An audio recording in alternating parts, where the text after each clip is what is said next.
જૂનાગઢના ભારતી આશ્રમમાંથી માનસિક ત્રાસના કારણે આશ્રમ છોડીને જતા રહેલા મહાદેવ ભારતી અંતે મળી આવ્યા છે।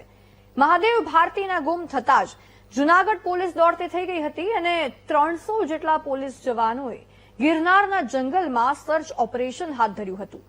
અંતે પોલીસને મહાદેવ ભારતી મળી આવ્યા છે, પરંતુ તેમની હાલત ખરાબ છે। ત્યારે ક્યાં હતા મહાદેવ ભારતી અને કેવી રીતે પોલીસ તેમના સુધી પહોંચી, આવો જાણીએ આ રિપોર્ટમાં।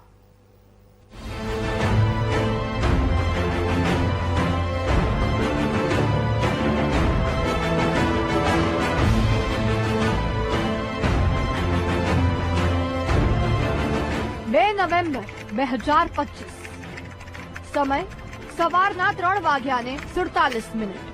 જૂનાગઢના ભારતી આશ્રમમાંથી મહામંડલેશ્વર મહાદેવ ભારતી બાપુએ આશ્રમ છોડી દીધો, કારણ કે ભારતી આશ્રમના 3 સેવક હિતેશ, કૃણાલ અને પરમેશ્વર ભારતી મહાદેવ ભારતીને માનસિક ત્રાસ આપતા હતા। મહાદેવ ભારતીનું આ ત્રણેય લોકોએ જીવવું હરામ કરી નાખ્યું હતું, જેથી પોતાની સાથે થયેલી ઘટનાની સુસાઇડ નોટ લખીને મહાદેવ ભારતીએ આશ્રમ છોડી દીધો। પરંતુ બાપુના આશ્રમ છોડવાની વાત સામે આવતા જ સંતો દોડતા થયા। જૂનાગઢ પોલીસ પણ એક્શન મોડમાં આવી ગઈ અને બાપુની શોધખોળ હાથ ધરી।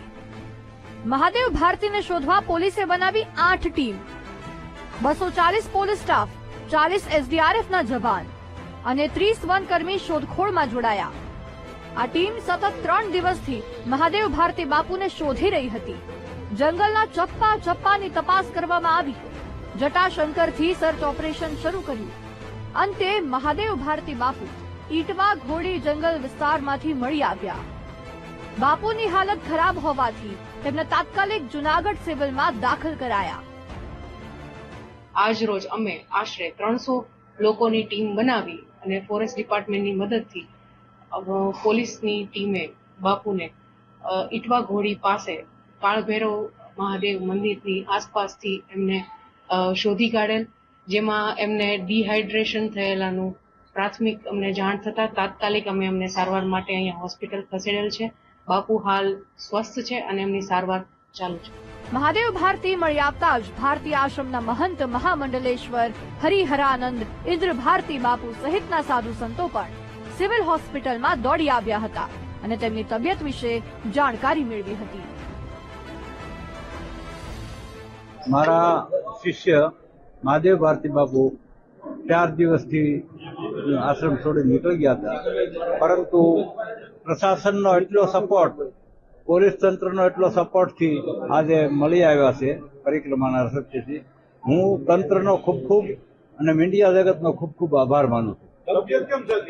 એની તબિયત અત્યારે નોર્મલ છે, સારી છે, પણ રજા અત્યારે આજે નહીં આપે, 1 દિવસ રાખશે, પછી રજા આપશે। રજા આપ્યા પછી બધું। હાલ તો મહાદેવ ભારતી સારવાર હેઠળ છે, પરંતુ તેમની તબિયત સ્થિર થતા જ આ કેસમાં વધુ તપાસનો ધમધમાટ શરૂ થશે। ત્યારે માનસિક ત્રાસના કેસમાં હવે આગામી સમયમાં શું નવા ખુલાસા થાય છે તે જોવું રહ્યું। જય વિરાણી, વીટીવી ન્યૂઝ, જૂનાગઢ।